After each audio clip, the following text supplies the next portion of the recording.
buenas tardes. Buenas tardes, Lee. Buenas tardes, Nick. Buenas tardes. Disculpen que haya tenido un problemita para conectarme, pero ya estamos acá. Vamos a continuar hoy con lo que es la balanza de pagos, que ayer habíamos iniciado. Decíamos ayer que el saldo en la balanza de pagos es el resultado de las transacciones comerciales y financieras entre los residentes de un país con los residentes del resto del mundo. También mencionábamos que las reservas y rubros relacionados, que representamos con esas tres R's, RRR, está representada por la cantidad en moneda extranjera, o sea, las divisas que existen en las cuentas del país. Cuando hablamos de un saldo en la balanza de pagos, podríamos observar también que el saldo en la balanza de pagos va a ser igual, con signo opuesto, por eso tiene un signo negativo previo, va a ser igual al saldo de esas reservas y rubros relacionados. Así entonces, por eso vemos en la balanza de pagos, lo podemos ver acá, que en la balanza de pagos siempre el valor es el mismo, pero el signo es el signo contrario. Como aquí las balanzas de pagos todas fueron positivas, significa que ese es un déficit en la balanza de pagos.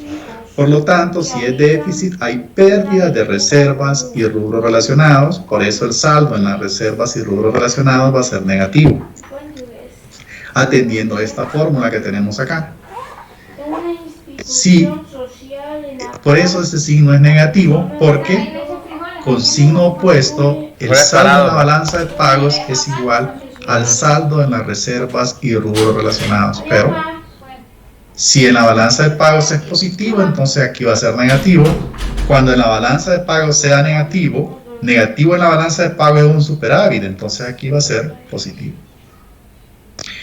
Aquí tenemos también los posibles resultados de una balanza de pagos. Cuando es igual a 0, ahí existe equilibrio y las reservas y rubros relacionados se mantienen invariables. No van a modificarse porque la balanza de pagos cerró en equilibrio. Pero si esa balanza de pagos es mayor que 0 es un valor positivo. Si es mayor que 0 o es positiva, eso significa que hay un déficit fiscal y las reservas y rubros relacionados disminuyen. Y ya mencionábamos por qué se lee así, se lee al revés de lo que estamos acostumbrados a ver. Estamos acostumbrados a decir que los saldos negativos son déficit, pero porque siempre pensamos en función de los ingresos. La balanza de pagos es al revés porque estamos viéndola desde la perspectiva de los pagos, de lo que pagamos. Si es positiva es porque pagamos más. Si pagamos más es un déficit porque tenemos que ver cómo financiamos ese pago de más que tenemos, porque pagamos más de lo que recibimos. Si esa balanza, saldo en la balanza de pagos es menor que 0, o sea, es negativa, entonces existe superávit, y cuando hay superávit, las reservas y rubros relacionados van a aumentar. Entonces, los déficits y los superávit de la balanza de pagos ejercen una influencia considerable sobre los niveles globales del empleo, sobre las tendencias inflacionarias y deflacionistas, y también de una economía, afectando también a una economía interna. Como resultado, el comportamiento de los factores que determinan los niveles de las variables consumo, inversión, gasto público, importaciones y exportaciones, que es lo que estamos viendo en una economía abierta, muestra tendencias a un desequilibrio. Y lo vamos a ver más adelante cuando veamos la balanza de pagos y el equilibrio interno y externo, cómo la balanza de pagos juega un papel importante en el equilibrio de una economía. Vamos a pasar ahora a hablar de los tipos de cambio. Los tipos de cambio son importantes porque sin tipo de cambio, sin esa relación cambiaria, se haría más difícil las relaciones con el exterior, este cuarto sector que es el sector externo. El tipo de cambio nominal, vamos a hablar del tipo de cambio nominal y luego del tipo de cambio real. El tipo de cambio nominal es la tasa a la cual una persona puede intercambiar la moneda de un país por la moneda de otro.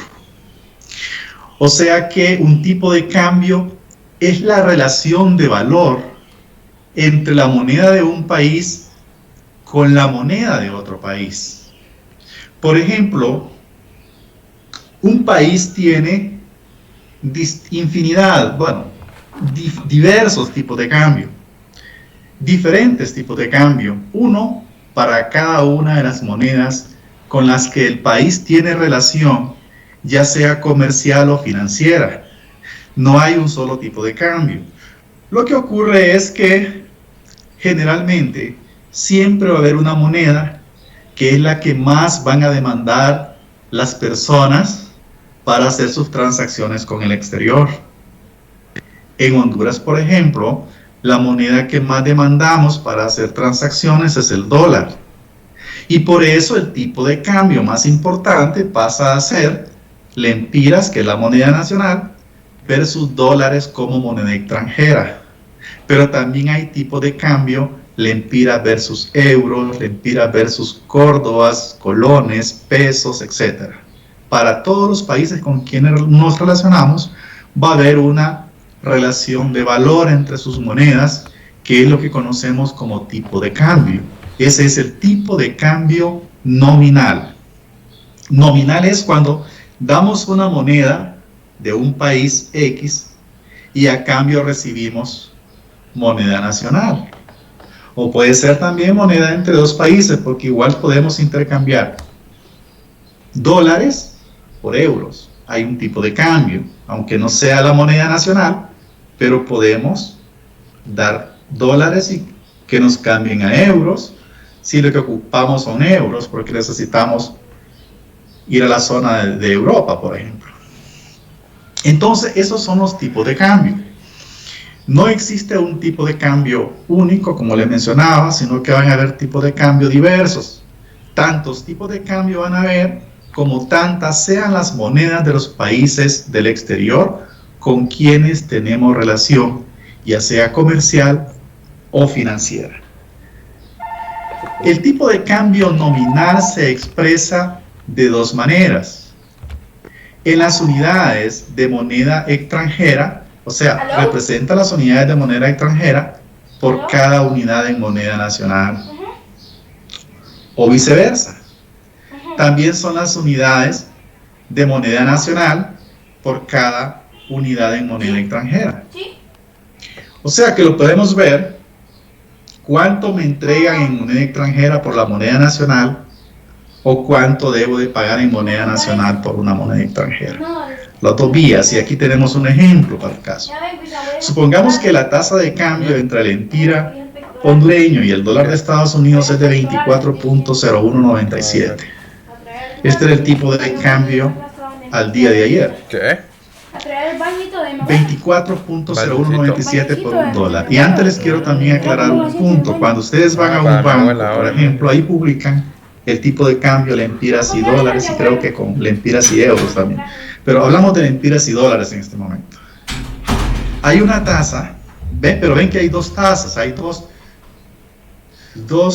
tasas, ¿sí? Una dice que es precio de compra y precio de venta. Uno siempre toma el precio de compra. Ese es el precio oficial, digamos así, de tipo de cambio. Las transacciones que se hacen, por ejemplo, y hablo en este momento sobre todo en el gobierno, están fijadas para un tipo de cambio que es el precio de venta. Porque el precio de compra, o sea, que uno compra, Veámoslo también por la parte del usuario y no por la parte del banco, que es el que vende. El precio de compra va con la intermediación del banco, va con la ganancia del banco, por eso es mayor. Siempre vamos a tomar entonces el precio más bajo como el oficial. Entonces, si tenemos una relación de 24.0197 por $1, y lo vemos así como lo mencionábamos anteriormente, por las dos vías, significa que $1 de los Estados Unidos se convertirá en 24 lempiras con 2 centavos aproximadamente. Ese sería lo que nos entregarían por $1 si lo queremos convertir a lempiras. Y si al revés, aquí perdón, es dólar, si estamos cambiando $1 por un lempira, entonces nos van a entregar 0.5 centavos, bueno, 0.4 centavos aproximadamente. 0.4 centavos de dólar es lo que vale un lempira. Aquí, olviden esto, que aquí dice yen, pero son lempiras. Esta es la relación entonces entre esas dos monedas. Vamos a hablar ahora de lo que es un tipo de cambio fijo. Primero, nos vamos a ir a los extremos, a un tipo de cambio fijo y a un tipo de cambio flexible, libre o flotante. Ahí nos vamos a dedicar, pero no significa que existen solo esas dos modalidades de tipo de cambio. Tipos de cambio existen diversos. También depende de las políticas del gobierno, cómo manejar su política cambiaria. Y vamos a explicar un poco también el caso de Honduras, cómo se maneja con relación al tipo de cambio más importante, que es el dólar. También de repente vamos a enfocarnos más en eso, en el tipo de cambio lempiras versus dólares. Como lo he mencionado, no es porque sea el único, hay diversos tipos de cambio, pero es el más importante.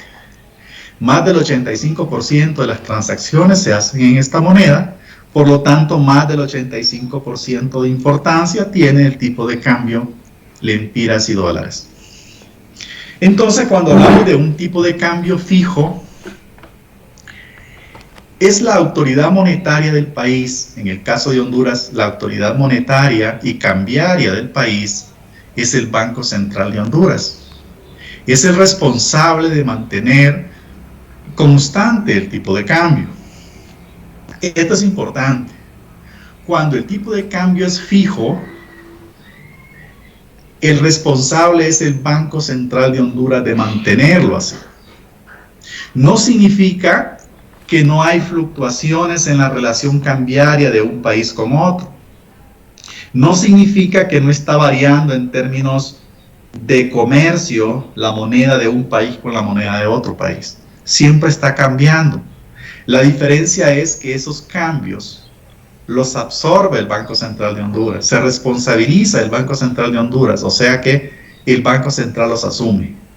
Si es ganancia, pues el Banco Central le va bien, pero si es pérdida, que es lo que normalmente ocurre en países como Honduras, entonces el Banco Central absorbe las pérdidas, de tal manera que el usuario, las personas, van a seguir pagando lo mismo en la relación de estas dos monedas. Por ejemplo, Honduras mantuvo por más de 40 años un tipo de cambio fijo con la moneda de los Estados Unidos, o sea, lempiras versus dólares. Y fue hasta 1990, con el ajuste estructural 1890, que se modificó esta relación y se devaluó por primera vez la moneda, el lempira versus el dólar, después de más de 40 años de mantenerse fijo. Se mantuvo fijo 2 por 1. Entonces, en esa relación de más de 40 años que la moneda estuvo fija 2 por 1, el Banco Central asumía, sobre todo en los últimos años, asumía esas diferencias. Pero llega un momento en que, como ocurrió a finales de la década de los 80, que era tanta la pérdida que se estaba generando, además de que estaba perdiendo el gobierno a través del Banco Central con mantener una moneda fija, también esto generaba una distorsión en la política cambiaria y en la misma actividad del país, en la actividad económica del país. ¿Por qué? Porque habían ya en 1987-88 había escasez de divisas, porque en los mercados cambiarios nadie ofrecía dólares a 2 por 1. Se negociaban a 3.50, 3.80 y hasta 4 por 1. ¿Qué significaba? Pero el Banco Central mantenía su relación fija 2 por 1. Esto entonces permitía una distorsión, porque aquellas personas que podían accesar al Banco Central y podían comprar dólares, los compraban a 2 lempiras por $1. Y los sacaban y los vendían en los mercados hasta 4 por 1. ¿Qué significa? Estaban haciendo una ganancia de un 100% por una única condición, que podían accesar a comprar dólares en el Banco Central y venderlos en el mercado intercambiario. Entonces esto provocó que se hiciera una devaluación o un ajuste a ese tipo de cambio, que pasó a 4.30 y después, perdón, a 4.50 primero y después a 5.30, y a partir de ahí cambió la política del país hacia una moneda flexible, y en la actualidad pues tenemos que está 24.01 por $1. Entonces, en otras palabras, se rompió con eso, con ese tipo de cambio fijo, y se dejó flexible. Pero con esto, cuando el tipo de cambio ya es flexible, el Banco Central ya se quita la responsabilidad de asumir las variaciones cambiarias. Las variaciones cambiarias las asumen los usuarios de la divisa, ya no el Banco Central. Ahí está, mamá. Si un país tiene déficits persistentes en la balanza de pagos, el Banco Central se quedaría sin reserva de divisas y ya no podría seguir interviniendo. Por eso es que llegó un momento en que el tipo de cambio se dejó de ser fijo y quedó flexible, para que ya esas variaciones ya no las financiara el Banco Central, sino que las pagaran los usuarios de la divisa. A las modificaciones a partir de ese sistema de tipo de cambio se le llaman, o sea, cuando el tipo de cambio es fijo, como ocurrió en 1990, si es fijo y se hace una modificación, esas modificaciones se les llama devaluaciones o reevaluaciones. Y esto es importante, porque a veces nosotros utilizamos mal estos conceptos. Cuando decimos la moneda, en este caso, ahorita el empira se está apreciando con relación al dólar, porque cada vez cuesta menos dólares. O más bien, el dólar cuesta menos lempiras, perdón. Pero cuando cuesta más lempiras, se deprecia. En la actualidad se utilizan esos conceptos, apreciaciones y depreciaciones, porque el tipo de cambio no es fijo. Pero cuando un tipo de cambio es fijo y se modifica, ahí sí decimos devaluación o reevaluación.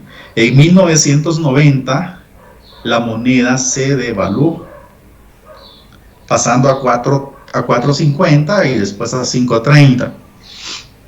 Esa es una devaluación, porque antes de eso era fija. Entonces, ¿qué nos dice la devaluación? La devaluación es cuando la moneda nacional pierde valor con relación a una moneda extranjera. Ejemplo, para comprar un dólar se necesitan de más lempiras que antes. Esa es una devaluación, pero también lo pueden ver al revés. La devaluación es cuando la moneda extranjera gana valor. La moneda extranjera gana valor o la moneda nacional pierde valor. De cualquiera de los dos lados es una devaluación. Y una reevaluación es lo contrario. Cuando la moneda nacional gana valor con relación a la moneda extranjera, o cuando la moneda extranjera pierde valor con relación a la moneda nacional. Estamos diciendo lo mismo, solo que depende del lado que lo estemos viendo, si de la moneda nacional o del lado de la moneda extranjera. Entonces, el ejemplo es, cuando hay una reevaluación, es que para comprar un dólar se necesita de menos lempiras que antes. Esto es lo que significa, producimos reevaluación, porque el lempira se está haciendo más fuerte o está necesitando menos lempiras para comprar una moneda extranjera, en este caso un dólar. Entonces se está fortaleciendo. Las reevaluaciones fortalecen la moneda nacional y las devaluaciones fortalecen la moneda extranjera o debilitan la moneda nacional. Aquí lo importante, y que no lo vayan a olvidar, es que estos conceptos de devaluación y de reevaluación aplican solo cuando se modifica un tipo de cambio fijo. ¿Por qué? Ahora vamos a hablar del tipo de cambio flexible. Es el otro extremo. El tipo de cambio flexible, en este sistema, el tipo de cambio, los bancos centrales dejan que el tipo de cambio se ajuste para equiparar la oferta y la demanda de divisas. Las variaciones por relación de términos de intercambio las asumen los demandantes de divisas en el mercado cambiario. Aquí el Banco Central dice: ya no sigo pagando esas diferencias, sino que las van a asumir los usuarios de la divisa. Los comerciantes, los que necesitan dólares, van a pagar al tipo de cambio que el mercado determine o que las políticas cambiarias del país determinen. Entonces, veamos primero la diferencia entre un tipo de cambio fijo y flexible. Cuando es fijo, el Banco Central o la autoridad monetaria, si es otro país, lo determina así. Determina esa relación. Y cuando es flexible, es la oferta y la demanda de divisas. Así como los bienes llegan, hay demandantes y oferentes y se ponen de acuerdo en un punto, así es también la moneda, la divisa. Es como un bien más que entra a la oferta y la demanda. Dependiendo de la oferta y la demanda, así se establece el precio. El precio sería el tipo de cambio. Así se establece el tipo de cambio cuando tenemos un tipo de cambio flexible. Si hay más demandantes y hay menos divisas en el mercado, pues el precio va a aumentar. Si hay las divisas suficientes y la demanda disminuye, pues el precio va a bajar. Y el precio, como le menciono, es la relación de cambio, es el tipo de cambio. Así puede aumentar o puede disminuir. También cuando hablamos de un tipo de cambio flexible, vamos a diferenciar dos maneras de presentarse a un tipo de cambio flexible: como flotación libre y como flotación controlada. La flotación libre, ¿en qué consiste? La flotación libre es cuando los bancos centrales se desentienden completamente y dejan que los tipos de cambio se determinen naturalmente en los mercados cambiarios. O sea que la flotación libre es cuando la oferta y la demanda de divisas establecen esa relación cambiaria. No interviene ni el Banco Central ni ninguna otra institución, ni pública ni privada. Tienen completa libertad y sin fuerzas ajenas que puedan alterar a la oferta y la demanda de divisas. O sea que la oferta y la demanda de divisas actúan libremente en el mercado cambiario para fijar esa relación. Esa es una flotación libre. Ahora, ¿qué es una flotación controlada? En una flotación controlada, los bancos centrales intervienen para comprar y vender divisas con la intención de influir en el tipo de cambio. Esto se parece a algo, ¿no? En el caso de Honduras, la relación cambiaria, entonces, o el tipo de cambio entre el empira y el dólar es una flotación controlada, porque el mismo Banco Central de Honduras controla este tipo de cambio con lo que conocemos como la banda cambiaria. La banda cambiaria, no sé si han escuchado, la banda cambiaria es una metodología que el Banco Central ha puesto en práctica desde hace algunos años, que se le llama banda porque tiene un margen de anchura de 14 puntos. En el centro, o sea, la mitad de esos 14 puntos son 7. En 7 ahí está, en la mitad está el precio de referencia. Y luego, ese precio de referencia va a variar entre subastas que el Banco Central realiza. Pero solo puede variar 7 puntos, o sea que la banda se puede mover 7 puntos hacia arriba, 7 puntos porcentuales hacia arriba o hacia abajo. Este es el control. Si hay exceso de demanda de divisas, entonces va a ir aumentando hacia arriba, va hacia arriba la banda.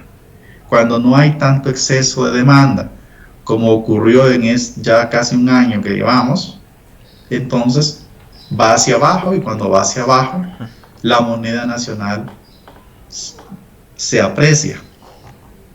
¿Qué es lo que ha pasado con el empira versus dólar?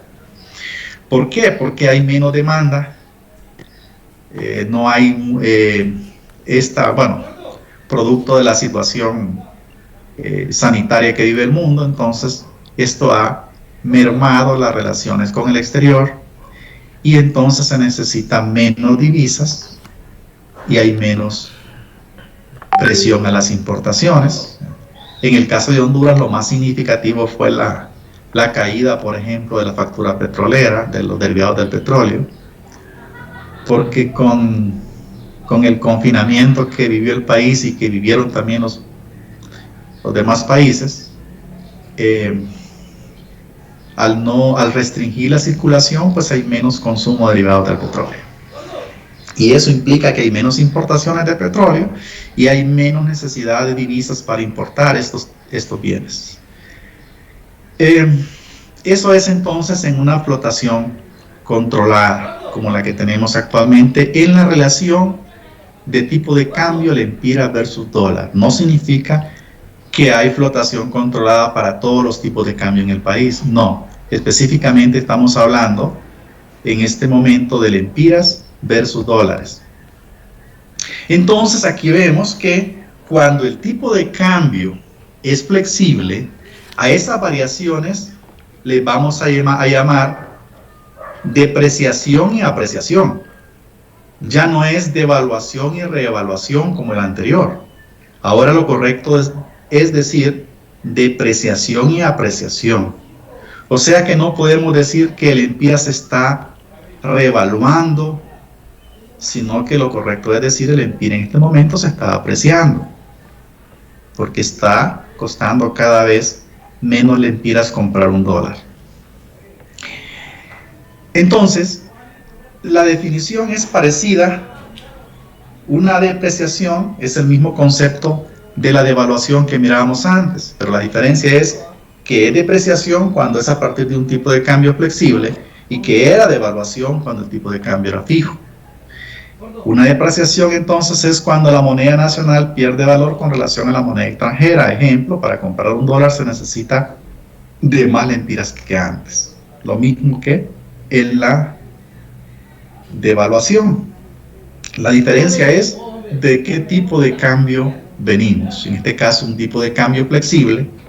Lo correcto es decir depreciación y apreciación. Y una apreciación es lo contrario de la depreciación. La apreciación es cuando la moneda nacional gana valor con relación a la moneda extranjera. Ejemplo, para comprar $1 se necesita de menos lempiras que antes. Ahí nos vamos a quedar por hoy. Vamos a mañana continuar con los tipos de cambio real. No sé si tienen preguntas. Vamos a pasar a la etapa de preguntas. Pueden hacer uso de sus micrófonos. Sí. Díganme. Lo que le quería decir es la guía que usted la puso para ayer. Para entregarla ayer, la fecha de entrega. Voy a corregir, probablemente me he equivocado. Sí, voy a hacer el ajuste, no se preocupen. Ok. La guía está para entregarla el día 23. Ok. Sí.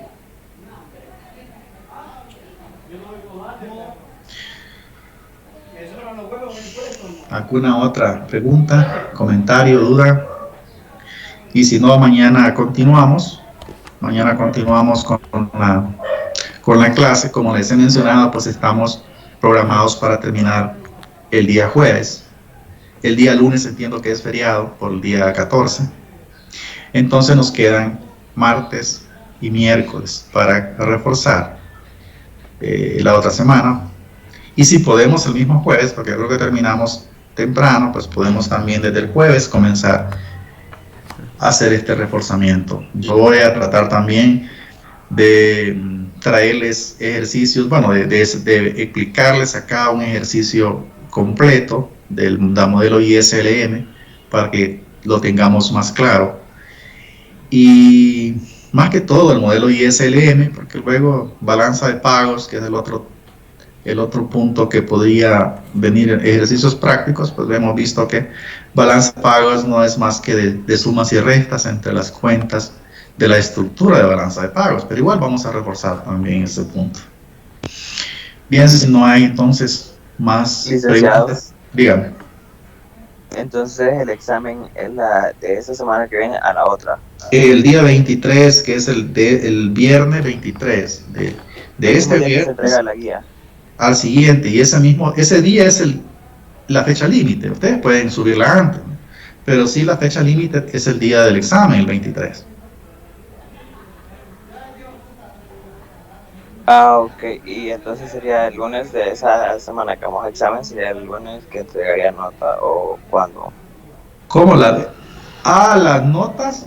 Sí, las notas sería el lunes, o sea, el 23 es viernes, el 26 sería un lunes, ¿no? Entonces el 26 yo subo las notas, ustedes las pueden ver, y también podemos tener la clase para hacer alguna revisión, más que todo para eso, para que conozcan su nota. Si tienen algún comentario o algo, pues nos vamos siempre a conectar a la hora de la clase para cualquier revisión o reclamo que ustedes puedan tener. Y luego, ese es un lunes, y creo que el miércoles es el examen de reposición y recuperación. Voy a revisar ahorita mismo esa fecha, creo que es un miércoles.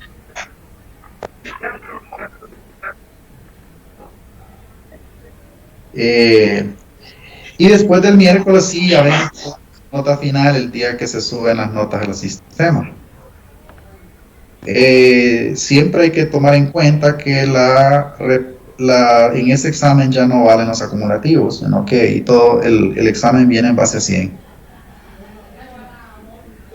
Y el examen lo vamos a hacer como lo hemos estado haciendo parciales. El examen se va a reponer únicamente el parcial, el contenido es únicamente del parcial que van a reponer. Si es el primero sobre el primero, si es... Lo único es que no vale los acumulativos. Casi no se le escucha muy bien. Creo que a lo que se refiere el examen de parcial, como lo ha estado poniendo los exámenes en el primero y en el segundo, ahorita el tercero. Ajá, el tercer. No lo entendí muy bien realmente. O sea, el examen viene solamente la unidad que van a mejorar, porque en reposición y recuperación es mejorar la nota, ¿no? A menos que alguien no haya hecho el tercero, tendría que ir por el tercero. Entonces es Sí, yo me refiero al examen de tercero. No, Es estamos que, hablando ahorita de compañero, la reposición y licenciado, es que lo recuperación. que la compañía quiere decir que si el examen del tercer parcial va a venir como los otros tres, los exámenes Esa- pasados. ese es igual que los dos anteriores, sí. Y ahí hay acumulativos también que cuestan 20. Ahí hay acumulativos que cuestan 20, igual. Examen de tercer parcial si ya cambia el valor, ¿verdad? Primero, lo que pasa es que me están confundiendo. Yo estoy hablando desde la recuperación, que allá no valen las guías, que todo viene en base a 100. El del tercer parcial es lo mismo que los dos parciales anteriores. El examen cuesta 80 y la guía 20, porque ya lo modifiqué para que les quede igual que el segundo. Porque estaba inicialmente 10 la guía y 90 el examen, pero ya lo modifiqué a 20 y 80. Porque veo que eso les ayuda un poco más. Claro, penaliza a aquellos que no hacen la guía porque ya no tienen opción sobre 90 de buscar las notas, sino que baja a 80, pero bueno, eso es parte de los deberes, tener que trabajar también la parte práctica de la guía, ¿no? Una pregunta, fíjese que en la tarea de la guía dice que está retrasada. No, voy a Era hacer, para ayer. voy a hacer el ajuste. Creo que hay un error ahí, que cuando la subí le puse una fecha que no era. Voy a hacer el ajuste, que le repito, la fecha de entrega es el 23, el día del examen. La fecha límite, ¿no? Pero voy a hacer ese ajuste, porque si no, no van a poder subirla, si no hago ese cambio. Buenas tardes, Lick. Buenas tardes. Adelante, dígame.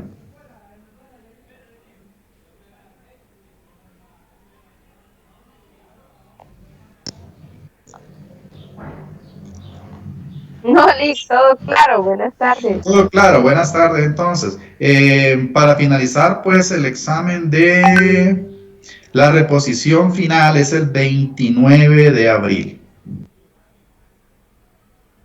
Para que ya lo tengan en mente, ¿no? Los que ojalá no necesiten esa fecha. Pero igual, para aquellos que tengan que hacer uso de ese último recurso, es el 29 de abril. Buenas tardes a todos, continuamos mañana con la clase. Pasen buen día. Gracias, Nick. Buenas tardes, Lick. Buenas Gracias. tardes, Lick. Bye. Buenas tardes, Lick. Buenas tardes. Feliz tarde, Lick.